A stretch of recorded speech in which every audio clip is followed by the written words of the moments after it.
Hello everybody, welcome to the Wonky Angle, where I talk about electronic music, both new and old. And today I'm going to be talking about the first album from Aphex Twin, Selected Ambient Works 8592.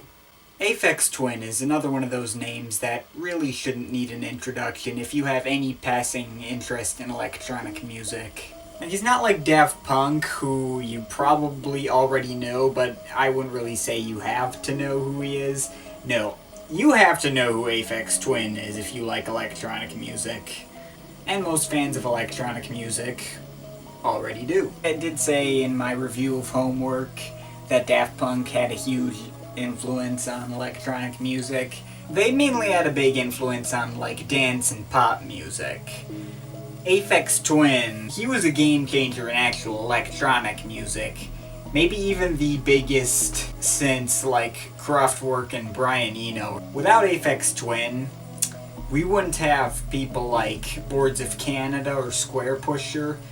We wouldn't even have Daft Punk. We wouldn't have Deadmau5. We wouldn't have Skrillex. There's no question that he made a big impact on the genre. There's no doubt that he made a huge impact on the world of music, with this album especially, but is he really the best?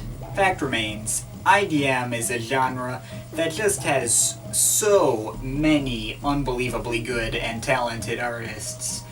Like Oudiker, Microzik, Boards of Canada, Square Pusher, Plaid, The Black Dog, Monolake, Metamatics.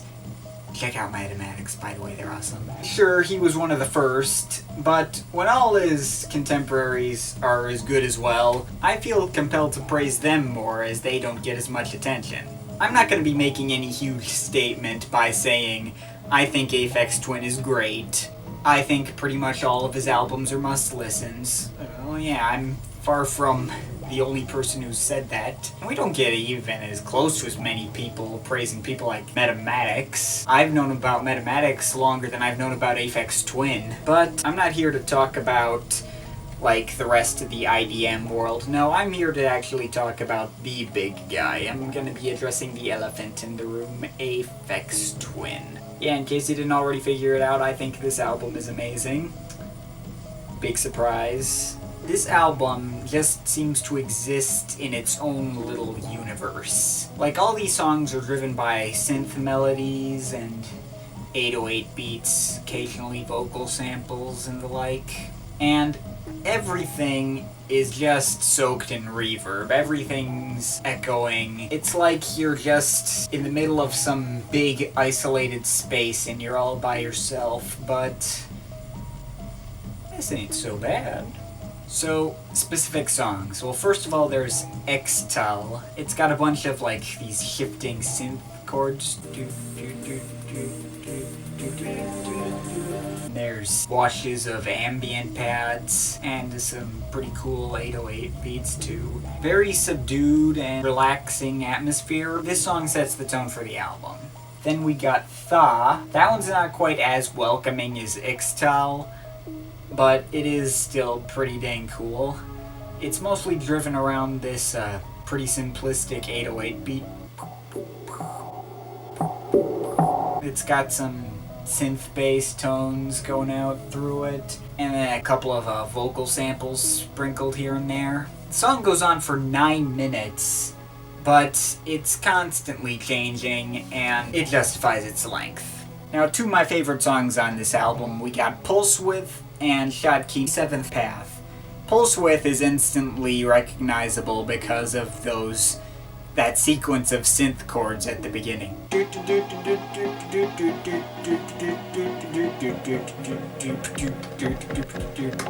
This is kind of a short one and simplistic one, and there are some moments where the chords kind of just go away and you're just left with the synth bass and the beat, but the synth chords are by far the best thing about this song. And Schottkey, Seventh Path, that song's a lot more like off-kilter, and it has like this strange sounding beat, but it also has an instantly memorable melody. It's on top of these pretty cool ambient pads. Now, the beat is really off-kilter and strange, but as interesting as it is, my favorite part of the song is just when the beat cuts out entirely and you're just left with the melody and the pad. That is cool. Now, the reason I bring up these two songs together, Pulsewidth and Schottkey 7th Path, the chord sequence from Pulsewidth and part of the beatless section from Schottkey 7th Path were used as loops in these little flash games that I used to play when I was really little. They were made by some developer called Lightforce. What made me think they were great in the beginning was, oh, I like this music. And then several years later, when I actually looked up Aphex Twin, and I thought, I wonder if this Aphex Twin's any good. And I hear Pulsewidth, oh, that's from the Lightforce games. I'll link the site anyway. There was some pretty cool and creative puzzle games in the Lightforce games. But, yeah, the two that actually used Aphex Twin music were not the best. But, whatever. Back to the music. Okay, Ageispolis?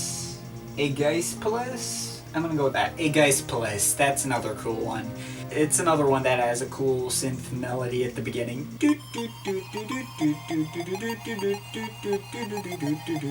Most of it, though, is like ambient pads and synth bass and some motion sound effects, too.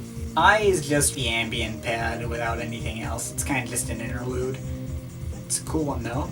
Then we got Green Calx. That's a lot more beat-driven and hard-hitting. It starts out with this cool acid house kind of bass and another high-pitched melody on top of it.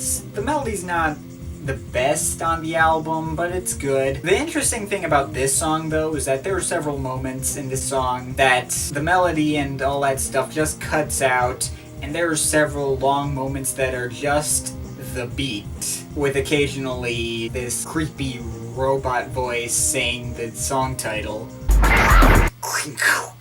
But then we have Helios Fan.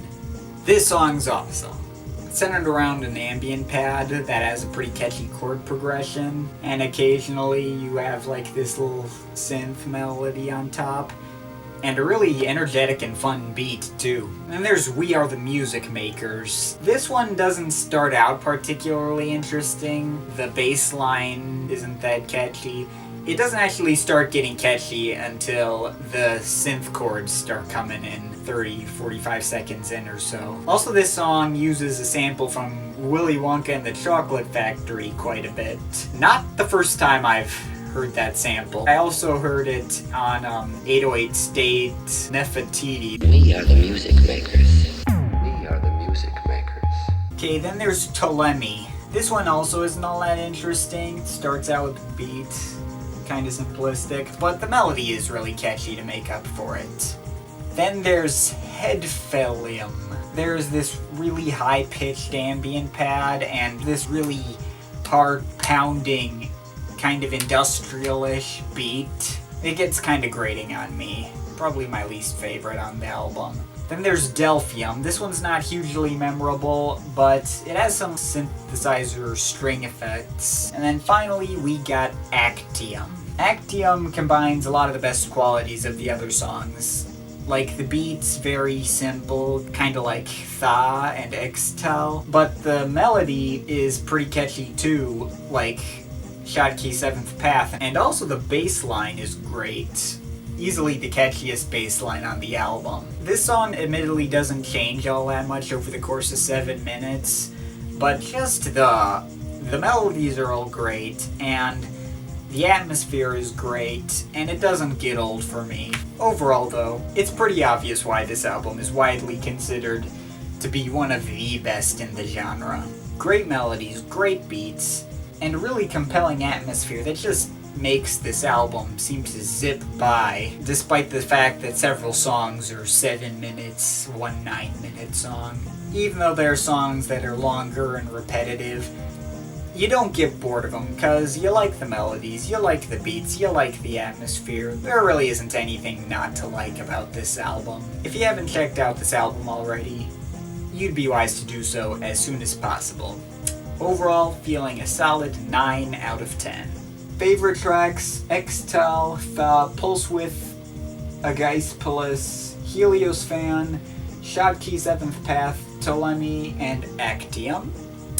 And least favorite track is Head Velium. But yeah, that's pretty much it. What do you think of this album? Make sure to tell me in the comments, and if you have any requests for what I should review next, make sure to tell me about that in the comments as well. Yeah, that's pretty much it. That's all for today. See you next time.